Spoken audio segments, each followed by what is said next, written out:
Galaxy News Hour live. साँधमा रहेको छिमेकी युक्रेनले अन्यत्र मित्रता गाँच्न लागेपछि सशंकित भएको रुस अन्ततः युक्रेनमाथि आज हमलामा उत्रियो। सैन्य आक्रमण गर्ने कुनै योजना नरहेको बताउँदै आएको मस्कोले युक्रेनको सार्वभौमिकतालाई लत्याउँदै पूर्ण लडाईँ सुरु गरेको छ। द्वितीय विश्वयुद्धको समाप्ति र सोभियत सङ्घको विघटनपछि ठूलो युद्धको विभीषिका टरेको थियो। तर विगत केही समयदेखि ठूला शक्ति राष्ट्र अमेरिका र रुसको टकरावले अन्ततः युक्रेन युद्धभूमि बन्न पुगेको छ। युक्रेन सङ्कटमा अमेरिकादेखि युरोपेली मुलुकहरू समेत परोक्ष रूपमा सहभागी भएकाले रुस र युक्रेनको युद्ध बहुआयामिक छ र यसले सारा संसारलाई ध्रुवीकृत बनाएको छ। युद्धले निम्त्याउने प्रताडना भयानक हुन्छ। यसले मानवीय क्षतिसँगै ठूलो आर्थिक नोक्सानी समेत निम्त्याउँछ। रुस युक्रेनको युद्धका बाछिटा करिब 5000 किलोमिटर टाढा रहेको नेपालसम्म पनि आउँछ। यसले युक्रेनमाथि सैन्य कारबाही सुरु गरे लगतै रुसले युक्रेनमाथि सैन्य कारबाही सुरु गरे लगतै अन्तर्राष्ट्रिय बजारमा कच्चा तेलको मूल्य बढेको छ। यसको सिधा प्रभाव हाम्रो बजारसम्मै आइपुग्ने निश्चित छ।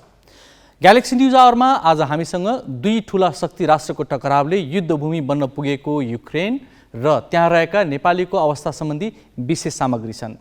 यस्तै एमसीसी विवादले घरेलु राजनीतिमा ल्याएको उथलपुथल र वैकल्पिक सत्ता समीकरणका भित्री कसरतका ताजा जानकारी पनि हामी दिनेछौँ।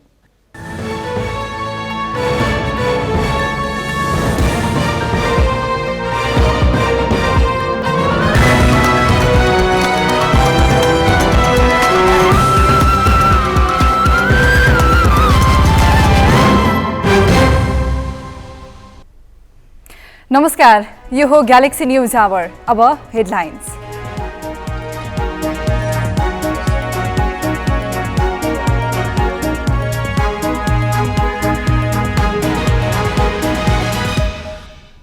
सत्ता गठबन्धनमै भाँड भैलो भएपछि एमसीसीमाथि संसदीय छलफल हुन सकेन। बैठक भोलि सारेर दलहरू वैकल्पिक समीकरणको छलफलमा। कांग्रेस र माओवादी एमालेलाई फकाउने प्रयासमा। देउबा र दाहालसँग भोलिको छुट्टा छुट्टै वार्ता। विगतका तिक्तता बिर्सन दाहालको आग्रह। नेपालबाट भारतले 814 मेगावाट बिजुली किन्ने। ठूला जलविद्युत आयोजना बनाउन द्विपक्षीय प्राविधिक टोली गठन गर्ने सहमति। युक्रेनमा रुसको हमलापछि 90 जनाको ज्यान गयो। मृत्यु हुनेमा 40 जना युक्रेनी सैनिक। रुस विरुद्ध लड्न आम नागरिकलाई सरकारको आह्वान। र आइसिसी टी20 ग्लोबल छनौटमा नेपाल तेस्रो स्थानमा। ओमानमाथि 9 विकेटको जित।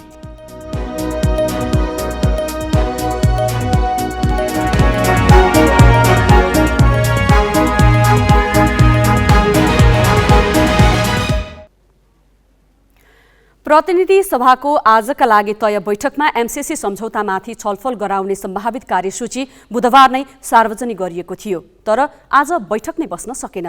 बैठक सूचना टाँसेर स्थगित गरियो। छलफल अगाडि बढाउने विषयमा सत्ता गठबन्धन दलमा कुरा नमिलेपछि प्रधानमन्त्रीले भोलिसम्मका लागि बैठक स्थगित गर्न लगाएका हुन्। प्रधानमन्त्रीले गठबन्धनमा रहेका माओवादी केन्द्र र नेकपा एकीकृत समाजवादीबाट सहयोग पाउने नदेखेपछि प्रमुख प्रतिपक्षी नेकपा एमालेसँग संवाद बढाएका छन्। प्रतिनिधि सभाको बिहिबार दिउँसो 1 बजेका लागि तय गरिएको बैठकमा एमसीसीमाथि सामान्य छलफल गराउने गरी सम्भावित कार्यसूची संसद सचिवालयले बुधबार नै सार्वजनिक गरेपछि माओवादी केन्द्रका अध्यक्ष पुष्पकमल दाहालले बिहिबार बिहान सिंहदरबारमा बैठक राखे। बैठकमा नेकपा एकीकृत समाजवादीका अध्यक्ष माधव कुमार नेपाल, सम्मानित नेता झलनाथ खनाल तथा जनता समाजवादी पार्टीका नेता अशोक राई सहभागी थिए। बैठकले एमालेको अवरोध कायमै रहेको अवस्थामा छलफल अगाडि बढाउन नहुने र यथास्थितिमा एमसीसी अनुमोदन गर्न नसकिने निष्कर्ष निकाल्यो। समाजवादीको स्ट्यान्ड सुरुदेखि अन्तिमसम्म क्लियर छ। No MCC without any change or amendment. No MCC. हामी सबै छलफल गर्दैछौँ। हामी दुईटा पार्टीहरू जहिले सुके पनि हामी एउटै स्ट्यान्डमा छौँ। त्यो भनेको परिमार्जन बिना, संशोधन बिना हामी एमसीसी पास गर्दै। बैठकको निष्कर्ष सुनाउन माओवादी केन्द्रका अध्यक्ष दाहाल प्रधानमन्त्री निवास बालुवाटार पुगे। उनले प्रधानमन्त्री शेरबहादुर देउवालाई एमसीसीलाई प्रक्रियामा अगाडि बढाउनुको साटो एमालेको अवरोध हटाउनका लागि प्रयास गर्न भने। तर एमसीसी सक्दो चाँडो अनुमोदन गराउने पक्षमा रहेका देउवाले दाहालको प्रस्ताव मान्ने कुरा भएन। उनले गठबन्धनमा रहेर सरकारको प्रस्तावमा साथ नदिने कुरा स्वीकार्य हुँदैन मात्र भनेनन्, अनुमोदनका लागि एमालेको साथ खोज्छु भने। उनले लगत्तै एमालेसँग संवादको वातावरण मिलाए। एमाले अनुमोदनमा साथ दिने वचन दिइ नसकेको र गठबन्धनका दुई दल पनि विपक्षमा रहेकाले देउवाले संसद बैठक स्थगित गराउनु उचित ठाने। उनले सभामुख अग्नि सापकोटालाई 1 दिनका लागि बैठक सार्न लगाए। कार्यव्यवस्था परामर्श समितिको बैठकमा कुरा नमिलिरहेको अवस्थामा देउवाको आग्रहले सभामुख सापकोटालाई पनि हाइसन्चो भयो। उनले विशेष कारण देखाएर बैठक स्थगित भएको सूचना टाँस्न लगाए। मंगलबार बेलुका एमाले अध्यक्ष केपी शर्मा ओलीलाई बालुवाटार निवासमै बोलाएर छलफल गरेका देउवाले बिहिबार दिउँसो संसद भवनमा सहयोगको आग्रह गरे। एमाले एमसीसी अनुमोदन गर्ने नगर्ने बारे अहिलेसम्म स्पष्ट केही भनेको छैन। तर ओली प्रधानमन्त्री भएको बेला अनुमोदनको निर्णय गरी एमसीसी संसद सचिवालयमा दर्ता भएको हो। त्यसैले एमाले एमसीसीको विपक्षमा जाँदैन भन्ने देउवाको बुझाइ छ। तर पार्टीले कारबाहीको सिफारिस गरेका 14 सांसदलाई पदमुक्त नगरेको विरोधमा सभामुख सापकोटाको भूमिकामाथि प्रश्न उठाउँदै एमाले भदौ 23 देखि कायम राखेको अवरोध हटाउन मानिरहेको छैन। एमालेलाई निर्णय लिन अप्ठ्यारो अवस्था छ। त्यो अप्ठ्यारो बुझेरै देउवाले एमालेका सबै माग छलफल गर्न तयार रहेको भनिसकेका छन्। कांग्रेसले अब गठबन्धन टिकाउनु भन्दा एमालेसँग सहमति गर्ने मुड बनाइसकेको छ। कि त उहाँहरूले हामीले पुनर्विचार गर्यौँ र हामी यो एमसीसी पास गर्छौँ भनेर वक्तव्य जारी गर्नु पर्यो, कि हामीसँग प्रधानमन्त्रीको पार्टीसँग हाम्रो विमति रह्यो, हामी सत्ताको समर्थन फिर्ता लियौँ भन्नु पर्यो। एमालेसँग देउवाले मात्र होइन, माओवादी केन्द्रले पनि अलग्गै छलफल गरेको छ। त्यसैले एमसीसीलाई लिएर सत्ता गठबन्धनमा बढेको विवादको अवतरण कसरी हुन्छ ठोकुवा गर्ने स्थिति बनिसकेको छैन। क्यामेरामा साधुराम लामिछानेका साथ सृजना घिमिरे र अङ्गराज नेउपाने, ग्यालेक्सी फोके, काठमाडौँ। सत्ता गठबन्धनभित्रै भाँड बैलो भएपछि संसदमा एमसीसीमाथि आज छलफल नै हुन सकेन। आजको बैठक अन्तिम समयमा रोकेर दलहरू आन्तरिक, द्विपक्षीय र बहुपक्षीय छलफलमा जुटेका छन्। एमसीसी अनुमोदनका लागि जोडबल गरिरहेको कांग्रेसले एमालेसँग सत्ता सहकार्यदेखि उसका अरू चासोमा केन्द्रित रहेर छलफल गरिरहेको छ। माओवादी अध्यक्ष पुष्पकमल दाहालले पनि एमाले अध्यक्ष केपी शर्मा ओलीलाई भेटी विगतका तिक्तता बिर्सेर राष्ट्रिय महत्त्वका विषयमा सहकार्य गर्न प्रस्ताव गरेका छन्। दिउँसो प्रधानमन्त्री शेरबहादुर देउवासँग बानेश्वरस्थित संसद भवनमै भेटवार्ता गरेका ओलीले लगत्तै दाहालसँग वार्ता गरेका थिए। त्यसपछि ओली प्रधानमन्त्री देउवालाई फेरि भेट्न बालुवाटार आइपुगेका छन्।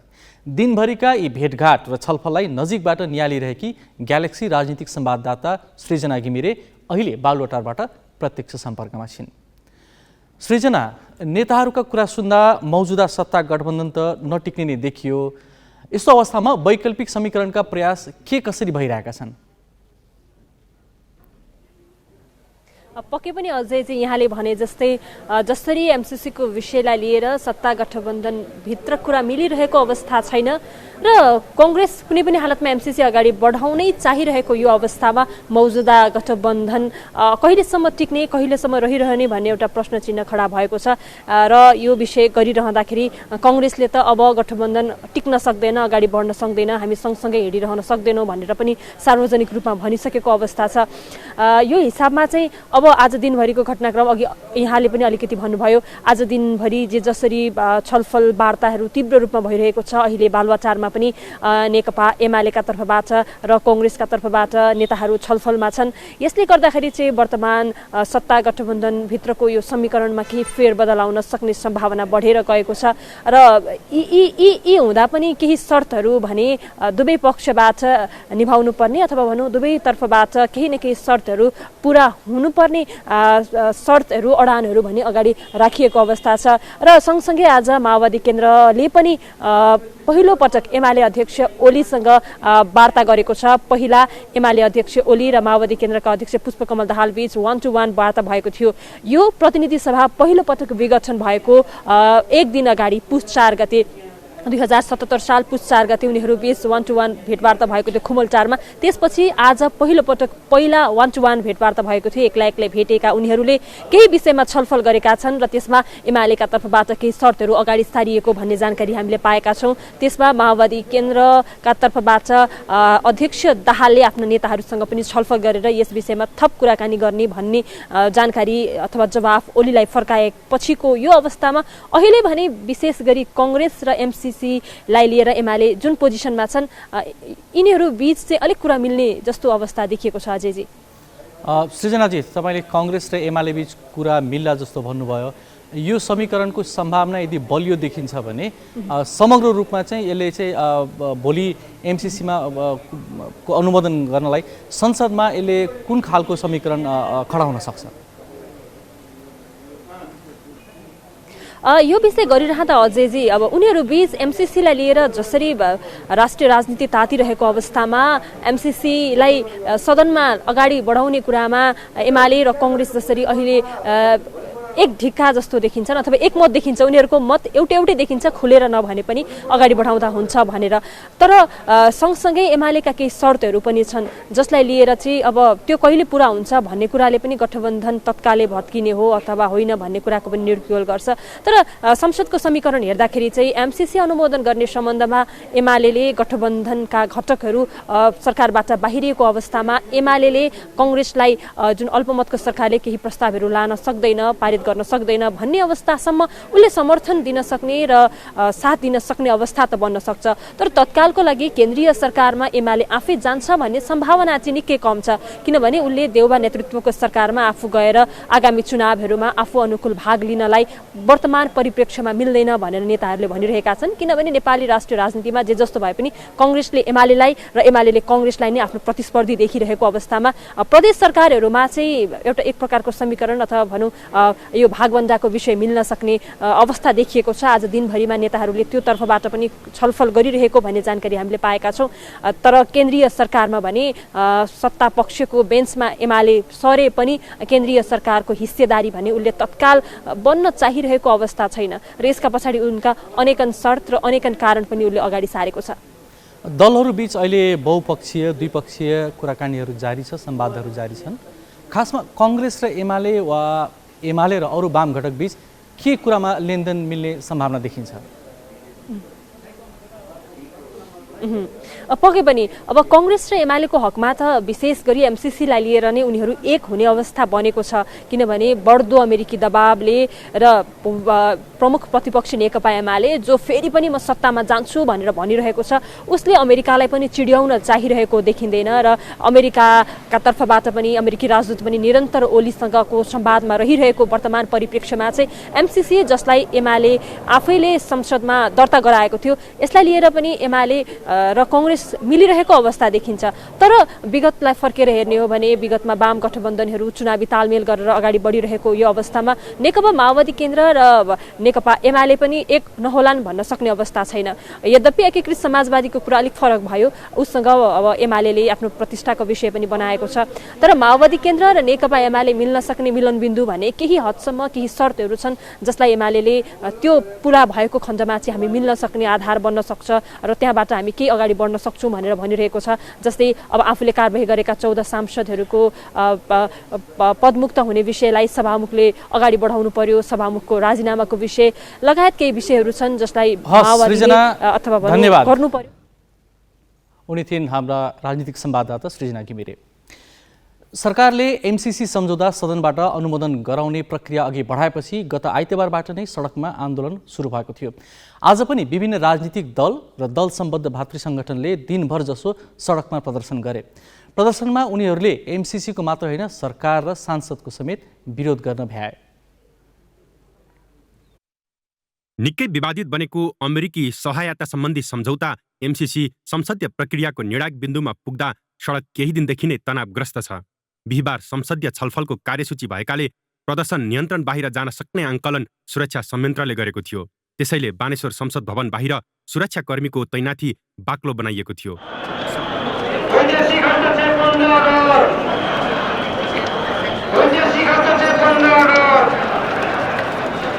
सभामुख अग्नि सापकोटाले प्रतिनिधि सभाको बिहिबारको बैठकमा अमेरिकी सहयोग एमसिसी सम्झौतामाथि सैद्धान्तिक छलफल गर्ने समय दिएका थिए। सोही अनुसार संसद भवनभित्र एमसिसी माथि छलफलको तयारी नहुँदै बाहिर सडकमा प्रदर्शन गर्ने विभिन्न दल र तिनका भातृ सङ्गठन उत्रिसकेका थिए।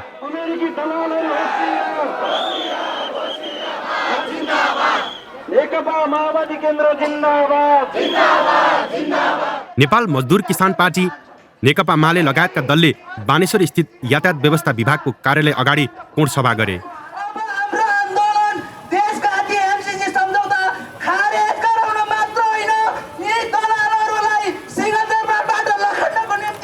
उनीहरूको प्रदर्शन भद्र र संयमित देखिन्थ्यो। माओवादी केन्द्रका भाद्री संगठन लगायत अन्य दलको प्रदर्शन माइती घरबाट बानेश्वर पुगेको थियो। यस बीचमा प्रहरी र प्रदर्शनकारी बीच पटक पटक झडप पनि भयो।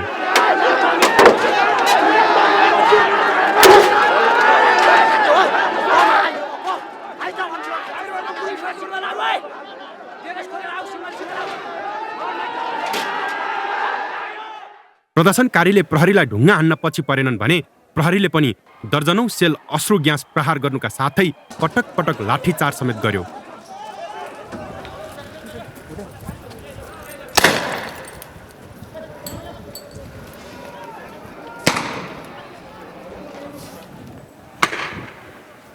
एमसीसीको विषयमा लिएर पटक पटक सडकमा प्रदर्शन भइसके पश्चात प्रदर्शनकारीहरूले प्रहरीमाथि ढुङ्गामुढा प्रहार गरिसके पश्चात प्रहरीले प्रदर्शनकारीलाई बल प्रयोग गरेको छ।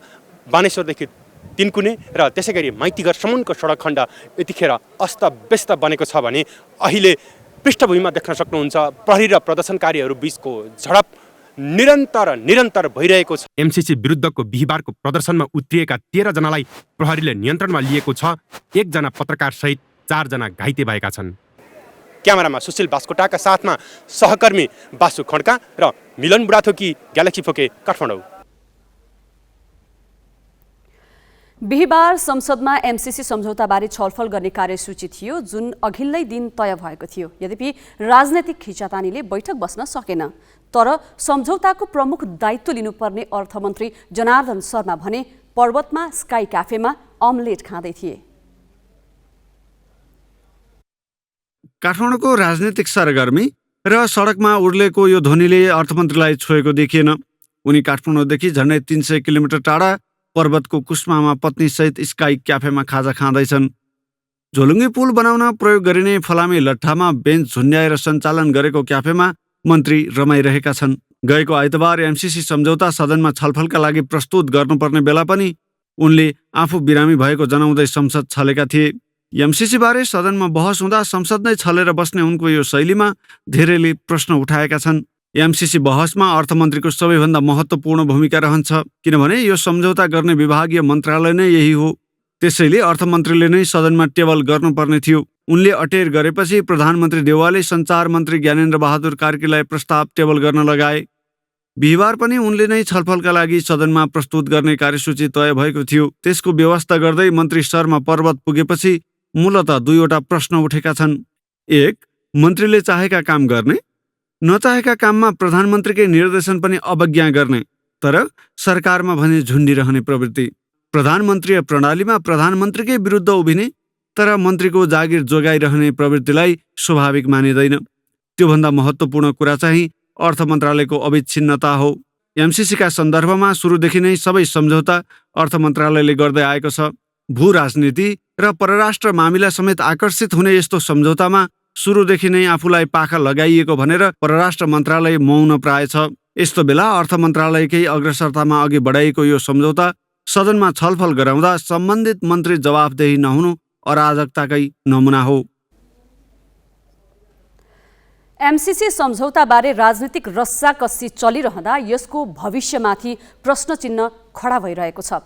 पक्ष र विपक्ष दुवैतिर राजनीतिक दल र नागरिक मत विभाजित भइरहेको छ। तर इतिहास हेर्ने हो भने अहिले पक्ष र विपक्ष दुवैमा रहेका नेताहरूकै पाला हुँदै एमसीसी अहिलेको अवस्थामा आइपुगेको देखिन्छ। 1 दशक अघिको प्रक्रिया टुङ्गोमा पुर्याउन अमेरिकाले अन्तिम समयसीमा तोकेपछि सत्ता गठबन्धनका वाम घटक विपक्ष अनि कङ्ग्रेस सम्झौताको पक्षमा देखिएका छन्। अहिले विरोध गर्ने सबै पूर्व प्रधानमन्त्रीहरू यस सम्झौताको प्रक्रियामा भने जोडिएका देखिन्छन्। माधव कुमार नेपाल एमसीसी टेबल गर्ने विषयमा दोधारमा देखिएको नेकपा एकीकृत समाजवादीले प्रस्तावको विपक्षमा उभिने निर्णय गरेको छ। तर यही पार्टीका अध्यक्ष माधव कुमार नेपाल प्रधानमन्त्री हुँदा नै देशमा यस सम्झौताका लागि प्रक्रिया सुरु भएको देखिन्छ। 2067 सालमा उनले नै एमसीसीमा आबद्ध हुन रुचि देखाउँदै प्रक्रिया अघि बढाएका थिए। झलनाथ खनाल अहिले एकीकृत समाजवादीबाट सम्झौताको विपक्षमा चर्को विरोध गर्नेमा वरिष्ठ नेता झलनाथ खनाल पर्छन्। तर उनी प्रधानमन्त्री हुँदा एमसीसीको प्रक्रिया अघि बढाउन मिटिङ नोट लगायतका काम भएको देखिन्छ। बाबुराम भट्टराई जनता समाजवादी पार्टीका संघीय परिषद अध्यक्ष बाबुराम भट्टराई सम्झौताको खुलेर समर्थन गर्नेमा पर्छन्। उनी प्रधानमन्त्री हुँदा 2068मा सम्झौताबारे समन्वयका लागि सम्पर्क व्यक्ति तोकेका थिए। तर उनकै पार्टीका अध्यक्ष उपेन्द्र यादवले भने यसबारे मुख खोलेका छैनन्। पुष्पकमल दाहाल एमसीसी बारे सबैभन्दा पहिले विपक्षमा उत्रने संसदीय दल माओवादी केन्द्र हो। पार्टीका अध्यक्ष पुष्पकमल दाहालले मुखर रूपमै यसको प्रष्ट विरोध गरेका छन्। गठबन्धन जोगाउन अनेक प्रयास गरे पनि परिआए एमसीसी नै सरकारबाट बाहिरिने कारण बन्न सक्ने देखिएको छ। तर आफू प्रधानमन्त्री हुँदा 2071मा उनैले प्रक्रिया अघि बढाउन एमसीसी निर्देशक समिति गठन गरेका थिए। खिलराज रेग्मी तत्कालीन अन्तरिम चुनावी मन्त्री परिषद अध्यक्ष खिलराज रेग्मीको पालामा 2071 सालमै विज्ञ समूह गठन भएको थियो। सुशील कोइराला प्रधानमन्त्री हुँदा 2074मा एमसीसी सम्झौताका लागि सरकारी वार्ता टोली गठन गरेर थप प्रक्रिया अघि बढाइएको थियो। केपी शर्मा ओली एमाले अहिले एमसीसी बारे पर्ख र हेरको नीतिमा छ। एमालेका अध्यक्ष केपी शर्मा ओलीको दोस्रो कार्यकाल 2076मा संसदमा एमसीसी अनुमोदनको प्रस्ताव दर्ता भएको थियो भने पहिलो पटक प्रधानमन्त्री बन्दा अनुदान स्वीकार गर्न अमेरिकासँग सम्झौता भएको थियो। शेरबहादुर देउवा एमसीसी जसरी पनि टेबल गर्ने अडानमा सफल शेरबहादुर देउवा 2 पटक प्रधानमन्त्री हुँदा एमसीसीका धेरै काम भएका छन्। 2074मा देउवा प्रधानमन्त्री हुँदा सहयोग लिने सम्झौतामा हस्ताक्षर भएको छ भने अहिले आएर सदनमा टेबल पनि उनकै पालामा भएको छ। Pawan Paudel, galaxy 4K, Kathmandu. विकसित राजनैतिक घटनाक्रमका ताजा जानकारी दिँदै जानेछौँ। अब पालो सही कि गलतको।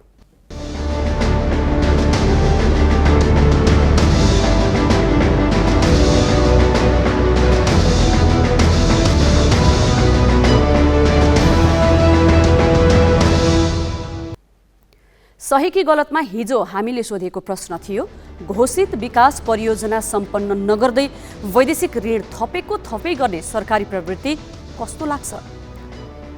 ग्यालेक्सी एपमा सहीको पक्षमा 3% र गलतको पक्षमा 97% मत प्राप्त भएको छ। मत व्यक्त गर्नुहुने सम्पूर्ण दर्शकलाई धन्यवाद। अब आजको प्रश्न, संसदमा एमसीसी प्रस्ताव छलफलका लागि प्रस्तुत गर्नुपर्ने अर्थमन्त्री जनार्दन शर्मा काठमाडौँ छाडेर अन्य कार्यक्रममा जानु सही हो कि गलत? तपाईले आफ्नो मत ग्यालेक्सी 4K टिभी एपमा गएर राख्न सक्नुहुन्छ। यसको अन्तिम परिणाम भोलिको न्युज आवरमा प्रसारण गरिनेछ। Galaxy app Google play store र एप स्टोरबाट डाउनलोड गर्न सक्नुहुन्छ। ग्यालेक्सी 4K को प्रसारण तपाईँ काठमाडौँ उपत्यकामा रेडियो ग्यालेक्सी 101.8 मेगाहर्जमा पनि सुन्न सक्नुहुन्छ। अब केही न्युज संक्षेपमा। एमसीसी सम्झौता संसदीय अनुमोदनको विषय जटिल मोडमा पुगेका बेला चिनिया कम्युनिस्ट पार्टीको विदेश विभागका प्रमुख सोङ ताओले 2 विपरीत ध्रुवमा रहेका वाम दलका प्रमुखसँग कुरा गरेका छन्। ताओले एमाले अध्यक्ष केपी शर्मा ओली र एकीकृत समाजवादीका अध्यक्ष माधव नेपालसँग भिडियो कल गरेका हुन्। कुराकानीको विस्तृत विवरण बाहिर ल्याइएको छैन। दुवै नेताका सचिवालयले द्विपक्षीय हित र सम्बन्धका विषयमा कुरा भएको बताएका छन्। तर एमसीसीलाई लिएर चीन र अमेरिका आम्ने सामना भएका बेला यस कुराकानीलाई अर्थपूर्ण रूपमा लिएको छ। अमेरिकाले नेपाललाई एमसीसी स्वीकार गर्न दबाब दिएको भनेर चीनले कडा टिप्पणी गरिरहेको छ। अमेरिकाले एमसीसी रोक्न चीनले भूमिका खेलेको आरोप लगाइरहेको छ। राष्ट्रिय मानव अधिकार आयोगले शान्तिपूर्ण विरोध प्रदर्शन गर्न पाउने अधिकारको सम्मान गर्न र विरोध प्रदर्शनलाई संयमित बनाउन आग्रह गरेको छ। आयोगले आज प्रेस विज्ञप्ति जारी गरी विरोध प्रदर्शनमा बल प्रयोग नगर्न र शान्ति सुरक्षा कायम गर्दा संयमित हुन सरकारसँग आग्रह गरेको हो। आयोगले प्रदर्शनकारीलाई विरोध प्रदर्शनलाई पनि शान्तिपूर्ण बनाउन तथा निजी र सार्वजनिक सम्पत्तिमा क्षति नपुर्याउन भनेको छ। एमसीसीको विरोधलाई लिएर भइरहेको प्रदर्शनलाई लक्षित गरी आयोगले संयमता अपनाउन सरकार र प्रदर्शनकारी दुवैको ध्यानाकर्षण गराएको हो। बाजुरामा नेत्रविक्रम चन्द नेतृत्वको नेपाल कम्युनिस्ट पार्टीले विद्यालयमा अध्ययन गरिरहेका विद्यार्थीलाई जबरजस्ती एमसीसीको विरोध प्रदर्शनमा सहभागी गराएको छ। नेकपा बाजुराले एमसीसी विरुद्धको प्रदर्शनमा सदरमुकाम मार्तडीमा रहेको मालिका नमुना माविका विद्यार्थीलाई जबरजस्ती सहभागी गराएको हो। विद्यार्थीलाई पार्टीको झण्डा बोकाएर प्रदर्शनमा उतारिएको थियो। विद्यार्थीलाई प्रदर्शनमा सहभागी गराइएपछि विद्यालयमा पढाइ ठप्प भएको थियो। प्रधान न्यायाधीश सोलेन्द्र शमशेर राणामाथिको महाभियोग प्रस्ताव विरुद्ध सर्वोच्च अदालतमा रिट निवेदन दायर भएको छ। अधिवक्ता पुण्य खतिवडाले दायर गरेको रिट संवैधानिक इजलासमा सुनवाई हुने गरी दर्ता भएको सर्वोच्च अदालतका प्रवक्ता विमल पौडेलले जानकारी दिए। रिटमा राणामाथिको महाभियोग प्रस्ताव विरुद्ध तत्काल अन्तरिम आदेश निष्क्रिय पारी पूर्ववत जिम्मेवारीमा फर्काउन माग गरिएको छ। साथै महाभियोग लाग्न सक्ने पर्याप्त आधार नरहेकाले खारेज हुनुपर्ने रिटमा उल्लेख छ। राणा विरुद्ध फागुन 1 गते सत्ता गठबन्धनका 98 सांसदले महाभियोगको प्रस्ताव संसद सचिवालयमा दर्ता गरेका छन्। प्रस्ताव संसदमा भने पेश गरिएको छैन। नेपालले युक्रेनमाथि रुसी आक्रमणको विरोध गरेको छ। परराष्ट्र मन्त्रालयले युक्रेनमा विकसित घटनाक्रमलाई नजिकबाट नियालिरहेको उल्लेख गर्दै तनाव नबढाउन र सबै पक्षलाई अधिकतम संयमता अपनाउन आग्रह गरेको हो। मन्त्रालयले आज प्रेस विज्ञप्ति जारी गरी पूर्वी युक्रेनको डोनेटस्क र लुहान्स्क क्षेत्रलाई स्वतन्त्र राज्यको मान्यता दिने रुसी कदम राष्ट्रसङ्घको बडापत्र विपरीत भनेको छ। विज्ञप्तिमा नेपाल कुनै पनि परिस्थितिमा सार्वभौम सत्ता सम्पन्न देश विरुद्ध शक्ति प्रयोगको विरोध गर्छ र कूटनीति एवं संवादबाट विवादको शान्तिपूर्ण समाधानमा विश्वास गर्छ भनिएको छ। समुदायको पुँजीविहीन वर्गलाई ससानो पुँजीको खाँचो टार्दै उद्यमशील बनाउने उद्देश्यले आएको अवधारणा हो लघुवित्त। के नेपालका लघुवित्तहरू यस अवधारणामा चलेका छन् त? यो प्रसङ्ग अजय दासबाट। खास गरी न्यून आय भएकाहरूको आर्थिक स्तर सुधार लघुवित्तको मुख्य उद्देश्य हो। धितो राख्न नसक्नेहरूलाई उद्यम सञ्चालनमा सहयोग गर्न र ग्रामीण क्षेत्रमा आर्थिक क्रियाकलाप बढाउन राष्ट्र ब्याङ्कले लघुवित्त सञ्चालनको अनुमति दिएको हो। देशभर अहिले 67 वटा लघुवित्त छन्। ती लघुवित्तका 5000 भन्दा बढी शाखा छन्। तिनले गाउँ गाउँमा महिला समूह बनाई बचत सङ्कलन र ऋण प्रवाह गर्दै आएका छन्। ऋणको ब्याज दर पनि निकै चर्को छ, जसका कारण उद्देश्यअनुसार गरिब समूहले लाभ लिन सकेका छैनन्। चर्को ब्याज दरका कारण कतिपयको उठिभास भएको छ। गुल्मीको एउटा गाउँका 65 महिला बस्ती नै छोडेर हिँडेका छन्। गुल्मीको गुल्मी दरबार गाउँपालिका 4 गैँडाकोटका महिलाले स्पर्श लघुवित्तबाट ऋण लिए। ऋण खोज्न महिलाहरू लघुवित्त पुगेका थिएनन्। लघुवित्तका कर्मचारी नै गाउँ पुगेका थिए। कर्मचारीले आर्थिक अवस्था सुधार हुन्छ भनेर निकै करकाप गरेपछि ऋण लिए।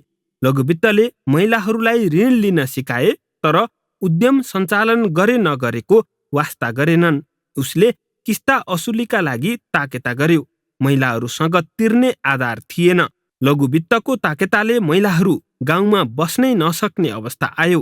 कर्मचारी धम्क्याउने तहमा उत्रिएपछि गैँडाकोटका 65 महिलाले गाउँ नै छाडेका छन्।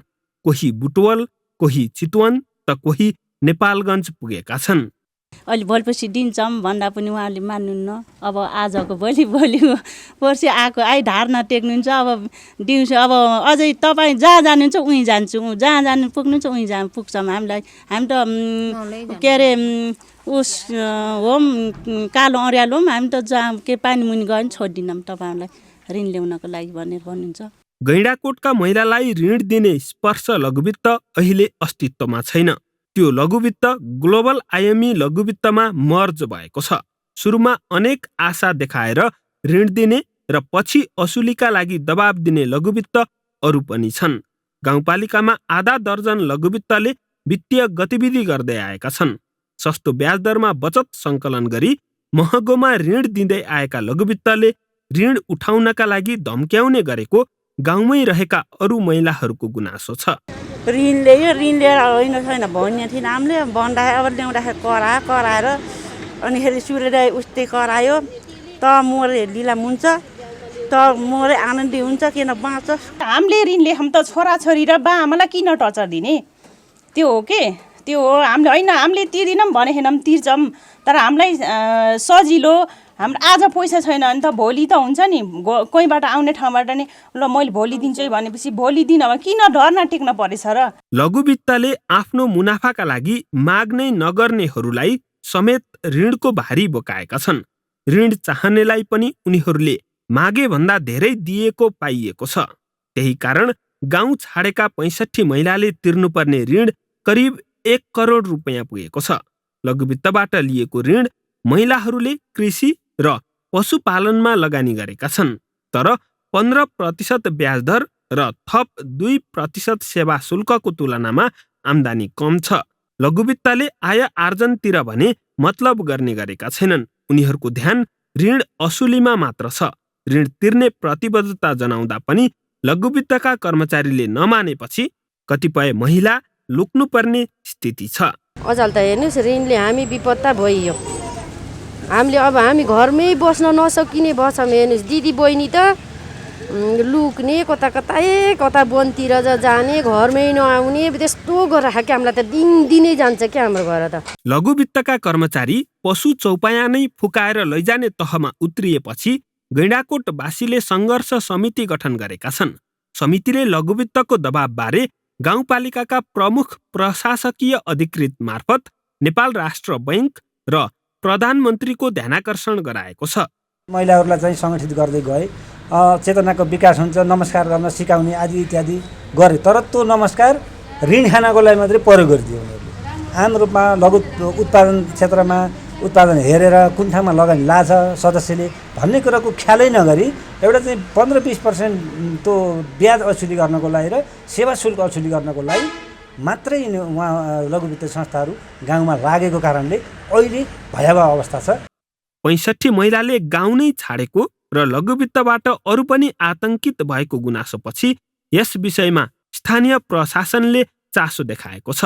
लघुवित्तले यसरी ठगी गरे, यो गरे, उ गरे भनेर औपचारिक रूपमा त केही आएको छैन। नआए पनि हामीले हाम्रा विभिन्न संयन्त्रहरू प्रयोग गरेर यसलाई सूक्ष्म रूपमा हेरिरहेका छौँ। यदि सङ्घ संस्थाले आफ्ना नीति नियमभन्दा बाहिर आएर कोही पनि सेवा गराइलाई र नेपाली नागरिकलाई ठग्छ भने त्यो हामीलाई सही हुँदैन। प्रचलित कानुन र नियमअनुसार हामी कारबाही गर्छौँ। ऋण लिएपछि तिर्नुपर्छ, यसमा कुनै विवाद छैन। तर सुरुमा ललाई फकाइदिने अनि तिर्नका लागि समय नदिने यो चाहिँ गरिब माथिको अन्याय हो। लघुवित्तका यस्ता गतिविधिलाई स्वाभाविक मान्न सकिँदैन। ग्यालेक्सी फोकेका लागि गुल्मीबाट अजय खड्काको रिपोर्ट। लघुवित्तको ऋण तिर्न नसक्ने अवस्थामा महिलाहरू पुग्नुको कारण के हो? नेपालमा लघुवित्तले न्यून आय भएकाहरूको आर्थिक स्तर किन सुधार हुन सकेको छैन? यी प्रश्न हामीले पूर्व सचिव मानबहादुर विश्वकर्मालाई सोधेका छौँ। अब लघुवित्त भनेको एउटा विशिष्ट विधा हो यो वित्तीय सेवाको, जुन विधाले चाहिँ सबैभन्दा तल्लो तबकाको मान्छेहरूमा, नागरिकहरूमा सेवा प्रवाह गर्छ, वित्तीय सेवा पुर्याउँछ भनेर चाहिँ भनिएको छ। तर हामी कहाँ चाहिँ मलाई के लाग्छ भने लघुवित्त भनिए तापनि यी चाहिँ एउटा औपचारिक ब्याङ्किङकै सिस्टमबाट, त्यही कानुनबाट, त्यही चाहिँ निकायबाट र त्यही चाहिँ प्रणालीबाट गाइड भएको कारणले गर्दाखेरि वास्तविक रूपमा चाहिँ यो एउटा सामुदायिक तहको वित्तीय लघुवित्त चाहिँ बन्न सकेको चाहिँ छैन। जब एकै ठाउँमा धेरै लघुवित्त गइसकेपछि त अनि ऋणको फ्लो चाहिँ अब एउटै व्यक्तिमा अथवा त्यसको चाहिँ दोहोरोपन, तेह्रोपन, चौथोपन हुने भयो। अब जसले गर्दाखेरि व्यक्तिले एकछिन त सजिलो गरी पैसा पाइने जस्तो देख्छ र उसले लिइहाल्छ, आवश्यकता पनि भइरहेकै हुन्छ। तर तिर्ने बेलामा ऊ चाहिँ अब ऋणमा डुबेको हुन्छ र झन् चाहिँ गरिबीको उसमा चाहिँ बढेको छ। त्यसै कारणले मैले त भन्ने गरेको छु, हाम्रा जुन मोडलहरू छन्, हामीले जुन यो लघुवित्तका सेवाको सञ्चालन गरिरहेका छौँ, त्यो चाहिँ मोडलमै चाहिँ हामीले सुधार नगरी हुँदैन। अहिलेको मोडलले त्यो तह र गरिबीलाई न्यूनीकरण गर्ने, तिनीहरूलाई चाहिँ स्तरोन्नति गर्न सक्ने किसिमको मोडल चाहिँ बन्न सकेको छैन।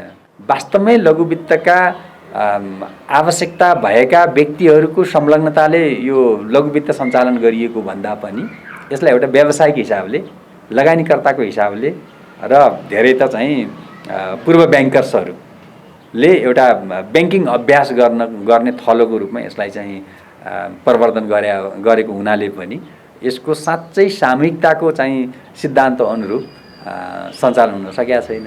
त्यो नभएको कारणले अहिले तपाईँले भने जस्ता यस्ता समस्याहरू पटक पटक आइरहन्छन्। लघुवित्त साउ महाजनका नयाँ रूप बन्नु हुँदैन। यदि लघुवित्तको अवधारणामा चल्न सक्दैनन् भने नियामक निकायले तिनको इजाजत र अरू सुविधामा पुनर्विचार गर्न सक्नुपर्छ। अब केही न्युज संक्षेपमा। लोकगायक एवं कलाकार जयनन्द लामाको अन्त्येष्टि गरिएको छ। लामाको आज काठमाडौँको स्वयम्भूमा बौद्ध परम्परा अनुसार अन्त्येष्टि गरिएको हो। अन्त्येष्टि अघि उनको पार्थिव शरीर राष्ट्रिय नाचघर जमलमा राखिएको थियो। लामाप्रति श्रद्धाञ्जली अर्पणका लागि नाचघरमा कलाकार तथा शुभेच्छुकको भिड लागेको थियो। संस्कृति, पर्यटन तथा नागरिक उड्डयन मन्त्री प्रेमबहादुर आलेले राष्ट्रिय झण्डा उडाएर लामाप्रति श्रद्धाञ्जली अर्पण गरे। लामा बुधबार बिहान भक्तपुरको लोकन्तली स्थित निवास बाहिर आफ्नो गाडीसँगै मृत अवस्थामा फेला परेका थिए। नेपाल राष्ट्र बैंकले शेयर धितो कर्जाको जोखिम भार बढाएर 150% पुर्याएपछि शेयर बजारमा गिरावट आएको छ। नेप्से परिसूचक आज 59 अङ्कले घटेको छ। राष्ट्र बैंकले मौद्रिक नीतिको समीक्षामा गरिएको व्यवस्था कार्यान्वयनका लागि बुधबार बैंक तथा वित्तीय संस्थालाई परिपत्र गरेको थियो। जोखिम भार बढाइएपछि शेयर धितोमा ऋण पाउन गाह्रो हुने भएकाले बजार ओह्रालो लागेको विश्लेषण गरिएको छ। आज सबै समूहले नेप्से 2661.44 अङ्कमा झारेका हुन्। वित्त समूह कब सूचक सबैभन्दा धेरै 3%ले घटेको छ। सूचक घटे पनि कारोबार भने बुधबार भन्दा बढेको छ। आज 4 अर्ब 29 करोड रुपैयाँको कारोबार भएको छ। बुधबार 3 अर्ब 13 करोड रुपैयाँको कारोबार भएको थियो। T20 विश्वकपको ग्लोबल छनौटमा नेपाल तेस्रो भएको छ। ओमान क्रिकेट एकाडेमीको मैदानमा आज घरेलु टोली ओमानलाई 9 विकेटले हराएर नेपाल तेस्रो भएको हो। टस जितेर पहिले ब्याटिङ गरेको ओमानले 9 विकेट गुमाउँदै मात्र 87 रन जोड्यो। उसका लागि कप्तान जिसान मक्सुदले सर्वाधिक 21 रन जोडे। ओमानलाई सस्तैमा समेट्न कप्तान सन्दीप लामिछानेले 3 विकेट लिए। कमल सिंह ऐरी, सागर ढकाल, अविनाश बोहरा र आरिफ शेखले 1-1 विकेट लिए। 88 रनको लक्ष्य नेपालले 17.2 ओभरमा मात्र 1 विकेटको नोक्सानीमा पुरा गर्यो। कुशल भुर्तेलले अर्धशतकीय पारी खेले। उनले 53 बलमा 3 चौका र 2 छक्का सहित 55 रन बनाए। 1 शतक र 1 अर्धशतक सहित 205 रन जोड्दै उनी छनौट प्रतियोगितामा सर्वाधिक रन जोड्ने खेलाडीको सूचीमा तेस्रो स्थानमा रहे। त्यस्तै आरिफ शेख 21 रनमा अभिजित रहे भने आसिफ शेखले 13 रन बनाए। सेमिफाइनलमा युएईसँग पराजित भएपछि नेपाल विश्वकपमा छानिन असफल भएको थियो। लामा टेन्डी शेर्पा स्मृति खुल्ला बास्केटबल प्रतियोगिताको उपाधि विभागीय टोली नेपाल आर्मी र नेपाल प्रहरीले जितेका छन्। राष्ट्रिय खेलकुद परिषदको त्रिपुरेश्वर स्थित कवर्ड हलमा आज भएको पुरुषतर्फको फाइनलमा टाइम्स क्लबलाई 90-58 को नतिजामा हराउँदै आर्मी च्याम्पियन बनेको हो। आर्मीले 4 क्वार्टरमा अग्रता लियो। जितमा आयुष सिंहले सर्वाधिक 26 अङ्क जोडे। महिलातर्फको फाइनल भने रोमाञ्चक बन्यो। नेपाल प्रहरीले रोयल बास्केटबल एकाडेमीलाई 52-49 को नतिजामा हरायो। प्रहरीको जितमा अनुषा मल्लले 19 अङ्क जोडिन्। प्रहरीले राउन्ड रोबिन लिगमा बेहोरेको हारको बदला लिँदै फाइनलमा रोयललाई हराएको हो। विजेताले 50,000 र उपविजेताले 25,000 नगद पुरस्कार पाए। पुरुषतर्फ आर्मीका विनोद महर्जन र महिलातर्फ प्रहरीकी Anusha Malla most valuable player घोषित भई जनही 10,000 रुपियाँ पाए। यस्तै रोयलका सुदीप पौडेल छेत्री र रूपन्देहीकी दीपिका गुरुङ उदयमान खेलाडी घोषित भए। नेपाल भारत ऊर्जा सचिव स्तरीय बैठक काठमाडौँमा सम्पन्न भएको छ। बैठकका उपलब्धि के रहे त? यो प्रसङ्ग साजना तामाङबाट। बिजनेस न्यूजका साथमा कर्पोरेट पे व्यावसायिक भुक्तानीलाई सरल बनाउँदै प्रणालीमा आबद्ध हुन आजै आफ्नो ब्याङ्क तथा वित्तीय संस्थामा सम्पर्क गर्नुहोस्।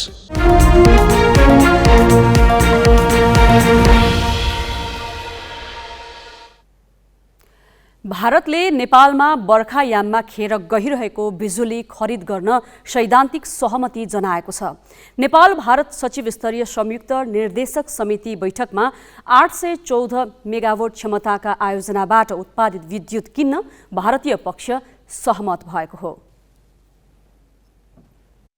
आउँदो 3 महिनाभित्रै नेपालबाट उत्पादित बिजुली खरिद गर्न भारत सैद्धान्तिक रूपमा सहमत भएको ऊर्जा मन्त्रालयको भनाइ छ। बिहिबार काठमाडौँमा बसेको 2 देशका ऊर्जा सचिव स्तरीय बैठकमा नेपाली पक्षले स्वदेशमा उत्पादित बिजुली खरिद गरिदिन प्रस्ताव राखेको थियो। नेपाल विद्युत प्राधिकरणले 814 मेगावाट क्षमताका 7 परियोजना सहित निवेदन नै बुझाएको थियो। प्राधिकरणले माथिल्लो तामाकोशी, कालीगण्डकी, मर्स्याङ्दी, मध्य मर्स्याङ्दी, माथिल्लो भुटेकोशी, चमेलिया र लिखु 4 जलविद्युत आयोजना प्रस्ताव गरेको थियो। हाल नेपालले त्रिशुली र देवीघाट जलविद्युत आयोजनाबाट उत्पादित बिजुली मात्रै निर्यात गरिरहेको छ। भारतीय पक्षले बर्खायाम सुरु हुनु अगावै खरिदको व्यवस्था मिलाउने आश्वासन दिएको छ। 3 महिनाभित्र भारतमा विद्युत खरिद गर्ने कानुनी प्रबन्ध मिलाउन भारत सहमत भएको मन्त्रालयले जनाएको छ। हाइड्रो पावरहरू अब अलि बढिरहेको छ र बर्खाको बेलामा हाम्रा केही पावर सरप्लस हुँदैछ। गत साल पनि केही सरप्लस थियो, अहिले पनि अब आउने बर्खामा पनि सरप्लस हुन्छ र करिब 2 वर्ष पछाडि त हामी बर्खा हिउँ दुवैमा हामी आयात गर्नु पर्दैन र त्यो बिजुली चाहिँ निर्यात गर्नको लागि भारतसँग अनुरोध गरियो र उहाँहरूले त्यसमा सकारात्मक जवाफ दिनुभयो। बैठकमा भएको सहमति अनुसार अन्तर्देशीय प्रसारण प्रणालीमा भारतको पश्चिम बङ्गाल राज्य समेत जोडिने भएको छ। नेपालबाट पश्चिम बङ्गालसम्म प्रसारण लाइन निर्माणको सम्भावनाबारे संयुक्त प्राविधिक टोलीले अध्ययन गर्ने भनिएको छ। यो बिहार, उत्तर प्रदेश र उत्तराखण्ड बाहेकका राज्यसँग अन्तर्देशीय प्रसारण लाइन बनाउने पहिलो पहल हो। हाल 2 देश जोड्ने ढल्केबर र मुजफ्फरपुर एउटा मात्रै ठूलो क्षमताको प्रसारण लाइन हो। उत्तर प्रदेश, उत्तराखण्ड र बिहारसँग 132 केभी र त्यो भन्दा पनि कम क्षमताका प्रसारण लाइन छन्। यो बिहार, उत्तर प्रदेश, उत्तराखण्ड बाहेक यो पश्चिम बङ्गालसम्म पनि विद्युतको चाहिँ हामीले कनेक्सन गर्ने, ट्रान्समिसन कनेक्सन गर्ने विषयमा पनि छलफल भयो र संयुक्त प्राविधिक टोलीलाई यसको अध्ययन गर्न पनि चाहिँ म्यान्डेट दिएको छ र नेपालमा हाइड्रो पावरहरूको कसरी डेभलप गर्ने, जोइन्ट डेभलपमेन्ट कसरी गर्ने विषयमा पनि सकारात्मक हिसाबले छलफल भएको छ। लिखित एजेन्डामा नपरे पनि नेपालबाट बङ्गलादेश विद्युत निर्यात गर्ने विषयमा छलफल भएको बताइएको छ। विगतमा जस्तै यसपटक पनि भारतले यस विषयमा मौखिक सहमति मात्रै जनायो। यो त्रिदेशीय विषय भएकाले परराष्ट्र मन्त्री स्तरीय बैठकमा उठाउनु पर्ने भनेर भारतीय पक्षले टारेको छ। क्यामेरामा अजय हाकुजुको साथमा पवन तिमल सिन्हा, ग्यालेक्सी 4K, काठमाडौँ। 3 महिनाभन्दा लामो समयदेखि युक्रेन र रुस बीचको रस्साकसी अन्ततः युद्धमा परिणत भएको छ। युक्रेनमाथि रुसले हवाई आक्रमण गरेको छ भने उत्तर, पूर्व र दक्षिण तीनै क्षेत्रबाट घेरेर सेना प्रवेश गरेको छ। रुसको आक्रमणमा 40 जना युक्रेनी सैनिकको मृत्यु भएको छ। युक्रेनको जवाफी कारबाहीमा 50 जना रुसी हतियारधारीको मृत्यु भएको छ। अन्तर्राष्ट्रिय समुदायले रुसको आलोचना गर्दै शान्तिको आह्वान गरेका छन्। युक्रेनी राष्ट्रपतिले रुस विरुद्ध लड्न सबै नागरिकलाई आग्रह गरेका छन्। युक्रेनको स्थानीय समयअनुसार बिहान 5 बजिसकेको थिएन। रुसले कतिखेर आक्रमण गर्ने हो भन्ने पिरले रातभर सुत्न नसकेका युक्रेनी बिहानको निन्द्राबाट राम्रोसँग बिउझन पाएका थिएनन् र भन्दै उज्यालो नहुँदै बमबारीको भयानक आवाज आयो। यो आवाज अरू केही नभई रुसले युक्रेनमा सैन्य शिविरलाई लक्षित गर्दै हवाई आक्रमण गर्दाको थियो।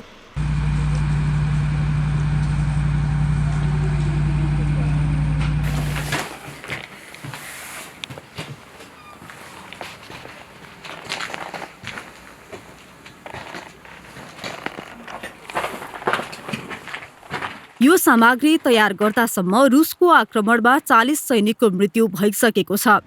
जवाफमा रुसले युक्रेनका 6वटा आक्रमणकारी विमानलाई ध्वस्त बनाएको छ। युक्रेनको उत्तरतर्फको बेलारुस, दक्षिणतर्फको क्रिमिया र पूर्वका दोनबास क्षेत्रबाट घेरेर रुसी सेना युक्रेन प्रवेश गरेको हो। राजधानी कियेभ लगायत विभिन्न क्षेत्रमा हवाई आक्रमण पनि जारी राखेको छ। युक्रेनले जवाफी कारबाहीमा 50 जना रुसी हतियारधारीको मृत्यु भएको बताएको छ। रुसी राष्ट्रपति भ्लादिमिर पुटिनले युक्रेनी सेनालाई हतियार बिसाएर आत्मसमर्पण गर्न दबाब दिँदै सैन्य कारबाहीको घोषणा गरेका हुन्। युक्रेनका राष्ट्रपति भोलोदिमिर जेलेन्स्कीले रुससँगको सबै कूटनीतिक सम्बन्ध अन्त्यको घोषणा गरेका छन्। उनले युक्रेन आफ्नो स्वाधीनता र स्वतन्त्रताको लागि आफै लड्न सक्षम रहेको बताएका छन्। युक्रेनले सङ्कटकाल घोषणा गर्नुका साथै सैन्य कानुन लागू गरेको छ। हरेक नागरिकलाई हतियार उपलब्ध गराइने र सबै रुस विरुद्ध उत्रन पनि उनले आग्रह गरेका छन्। युक्रेनमाथि रुसले गरेको आक्रमणको अन्तर्राष्ट्रिय समुदायले निन्दा गरेको छ। संयुक्त राष्ट्रसङ्घका महासचिव एन्टोनियो गुटेरेजले रुसी राष्ट्रपति पुटिनलाई युक्रेनमाथिको सैन्य कारबाही तत्काल रोक्न भनेका छन्। राष्ट्रसङ्घको महासभा बैठक जारी रहेकै बेला नै युक्रेनमा रुसले हवाई आक्रमण गरेको हो। अमेरिकी राष्ट्रपति जो बाइडनले रुसले यसको गम्भीर परिणाम भोग्नु भन्ने चेतावनी दिएका छन्। उनले आफू सधैँ युक्रेनको समर्थनमा रहेको बताए।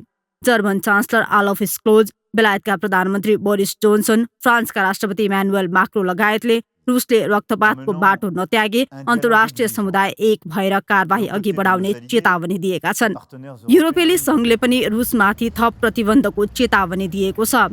युरोपेली मुलुकले युक्रेनी शरणार्थीलाई आफ्नो राष्ट्रमा स्वागत समेत गरेका छन्। रुस केही गरे पनि युक्रेनबाट पछि हट्ने पक्षमा छैन। युक्रेन पनि रुसको सामना गर्न तयार रहेको तर नझुक्ने अडानमा छ। फलस्वरूप युद्ध भूमि बनेको युक्रेनले कति क्षति बेहोर्ने हो अनुमान बाहिर छ। यसैबीच हामीले युक्रेनको राजधानी कियेभ स्थित एनआरएनए सचिव रञ्जित शाहसँग युक्रेनको ताजा अवस्थाबारे सोधेका छौँ। रुसले सैन्य शिविरलाई लक्षित गरी आक्रमण गरे पनि आम नागरिकमा त्रासको स्थिति कस्तो छ?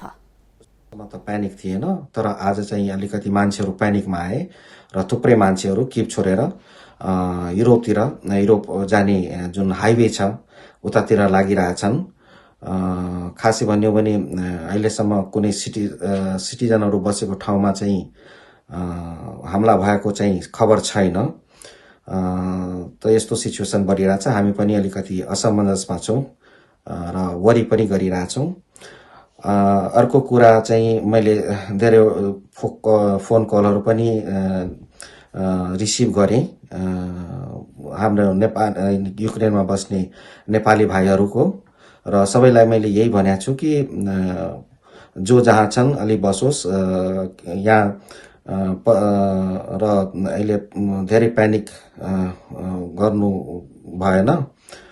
किनभने अब हाम्रो विषय के छ भने यहाँ चाहिँ हाम्रो एम्बेसी पनि छैन, कन्सुल पनि छैन, अनि त्यसले गर्दाखेरि सबैलाई कोअर्डिनेट गरेर कसरी के गर्ने कुराहरू केही थाहा छैन। शारीरिक तथा मानसिक दुर्व्यवहार र यौन हिंसा दण्डनीय मानिन्छ।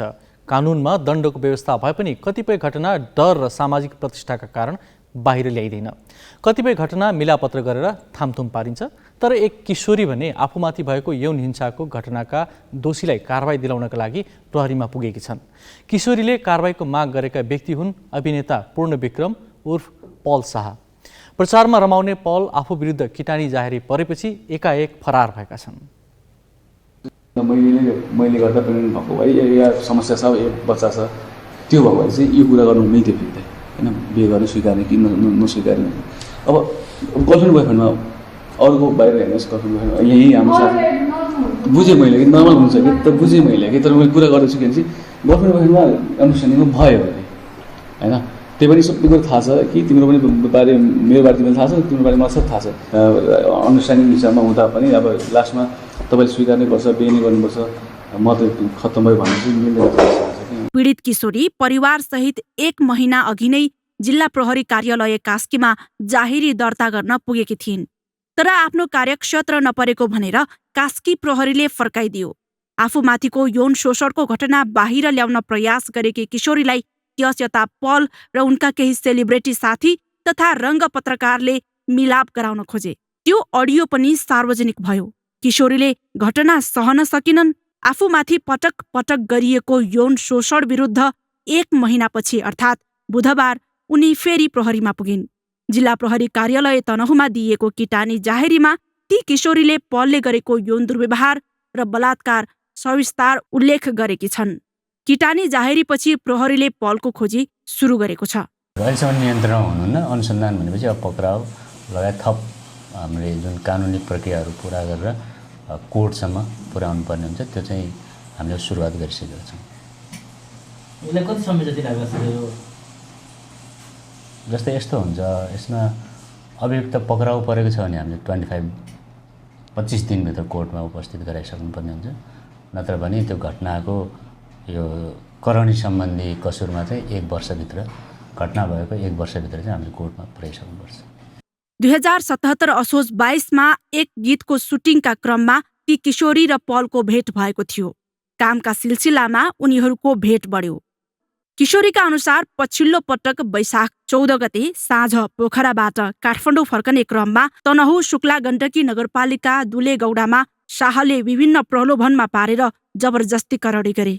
यस्ता घटनामा मुलुकी अपराध संहिता 2074 को दफा 219 र दफा 228 अनुसार कसुर भएको मितिले 1 वर्षभित्र उजुरी गर्न पाइन्छ। जाहेरी दिन सकेनन् भने पनि जब उनीहरू 18 वर्ष पुग्छन् त्यो बेलादेखि बल्ल उनीहरूको हदम्याद सुरु हुन्छ। अनि 18 वर्ष पुगेको 1 वर्षभित्र चाहिँ उजुरी दिन सक्ने गरेर चाहिँ खुला एउटा चाहिँ व्यवस्था गरेको छ, जुन चाहिँ बालबालिकाको संरक्षणको लागि भनेर गरेको छ। र त्यसलाई पनि यो जबरजस्तीकरणीको मुद्दामा पनि त्यो हदम्याद पनि बालबालिकाको हकमा चाहिँ लागू हुन सक्ने अवस्था रहन्छ। अब यहाँ जुन यो घटनाको कुरा गरौँ, यो घटनामा चाहिँ अलिकति कुराहरू के भइरहेको छ भन्दाखेरि आम सञ्चार माध्यममा पनि पीडितको चाहिँ गोपनीयतालाई चाहिँ जसरी कानुनले संरक्षण गर्नुपर्छ भन्ने कुराहरू गरेको छ, त्यो कुराहरू चाहिँ संरक्षण हुन सकेको छैन हैन।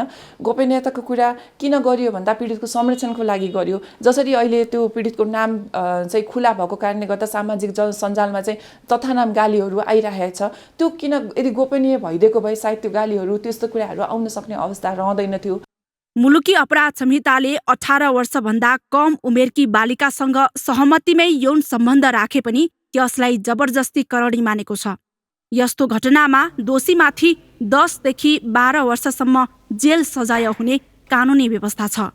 तनहुबाट अस्मिता खनाल र क्यामेरामा विष्णु थापाका साथ शिखा श्रेष्ठ, ग्यालेक्सी 4K, काठमाडौँ। हामी ग्यालेक्सी न्युज आवरको अन्तिममा छौँ। जाँदा जाँदै हेडलाइन्स।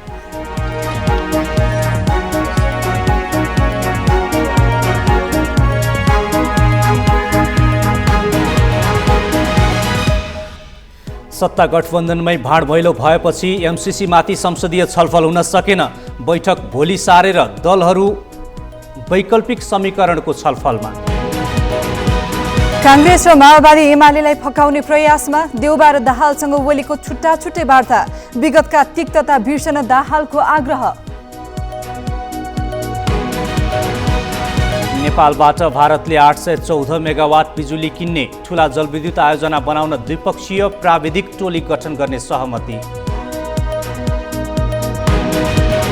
युक्रेनमा रुसको हमलापछि 90 जनाको ज्यान गयो। मृत्यु हुनेमा 40 जना युक्रेनी सैनिक।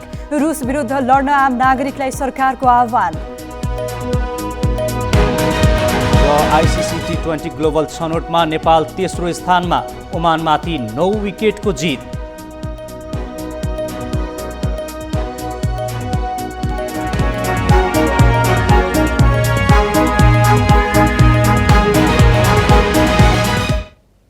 आजलाई ग्यालेक्सी न्युज आवर सकियो। नमस्ते।